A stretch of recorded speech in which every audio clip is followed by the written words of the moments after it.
Kamo, salamat sa Dios na maayo man kamo, hinaot nga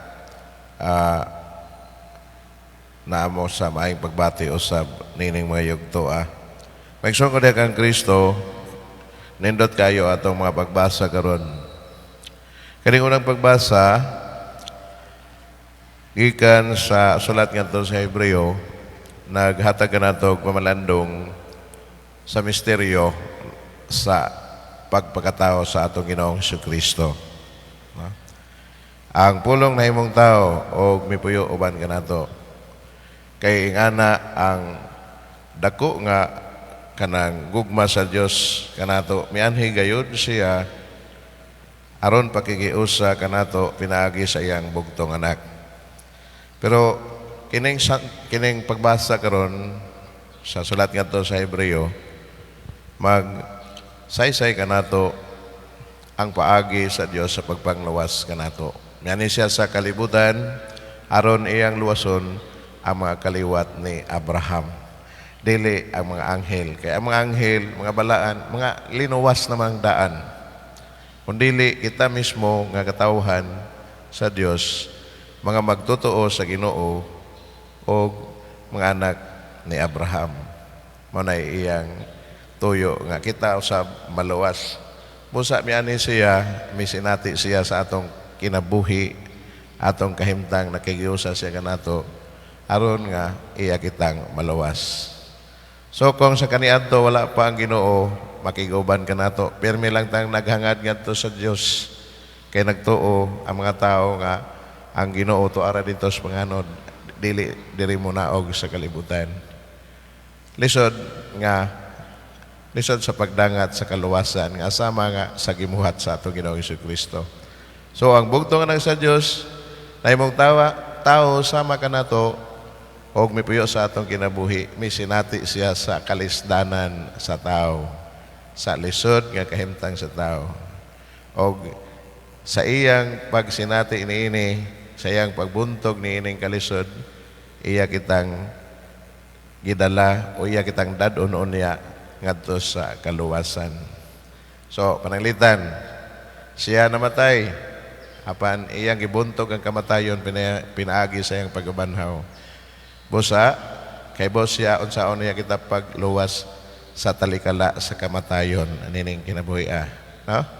So diya gani din sa tapusan nga bahin no, sa tapusan nga bahin sa maong pagbasa, nagpasabot kini nga kinahanglan mahimo siyang sama sa iyang mga igsuon sa tanang paagi aron mahimo siyang matinumanon o maluluyon sa mga nga pangulong pari sa iyang pag-alagad sa Dios aron mapasaylo ang mga sala sa katawhan og tungod kay nagantos man siya og gitintal makatabang usab siya kanila nga gitintal. Tungod na imo siya nga sama kanato og nasinati niya ang atong mga kalisdanan, makatabang usab siya sa atong kalisdanan. Amen.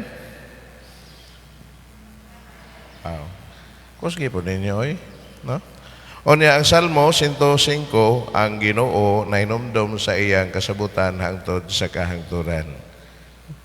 Walay question, no? Kining maong atong giawit sa Salmo. Kay ang Dios di gyud siya mahikalimot kanato. Dili siya mahikalimot sa iyang saad ngadto sa iyang katawan.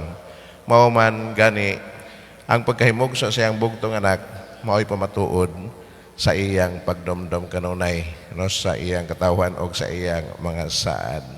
Busa angay nga ato siyang pasalamatan. Ang Salmo 105 nagdapit kanato karong adlaw sa pagpasalamat, paghimaya o paghinumdom sa iyang mga kasuguan o pagtuman sa iyang kabubuton. Nya kining atong ebanghelyo karong adlaw gikan kang San Marcos, mga pamatuod sa atong Ginoo nga siya magtabang gayud kanato, siya magluwas kanato. Ang iyang gihimo uban siya mga tinun-an sa pag-ayos sa mga masakiton pag-ayo sa ugangan ni Simon o ang uban pa nga mga may sakit sa ilang panahon, mga giyawaan pamatuod sa iyang maayo nga katuyuan ngani kanatong tanan. Pagluwas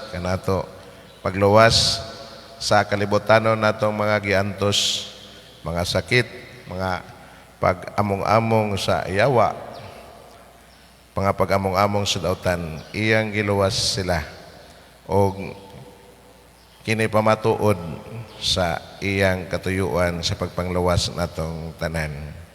Isip mga tumutuo o sumusunod ni Kristo, iyang mga tinud-an, karong adlaw gidapit kita sa pag-amgo nga ang Dios kanunay gayud may maayong katuyuan alang sa atong kaayuhan o kaluwasan, kalingkawasan. Nga ikaduha nga mapasalamaton kita tungod ni ining mga maayong butang himo sa Dios kanato. O ikatulo nga diha sa atong pagsinati sa grasya sa Dios, mahimo usab kita nga mga instrumento sa kaayo sa Dios ngadto sa uban. Nindot kaayo ang experience sa mga tao sa ebanghelyo. Ang tanan nga may mga giantos sa ilang panglawas, ang tanan nga ilang giantos sa ilang kalag, sa ilang espiritu, gitabangan no, sa Ginoo. Iyang giayo kay mao kana ang iyang tumong sa pagani sa kalibutan aron maluwas ang tanan. Amen. Palihog mo tindog. Atong tubag sa matag pagampo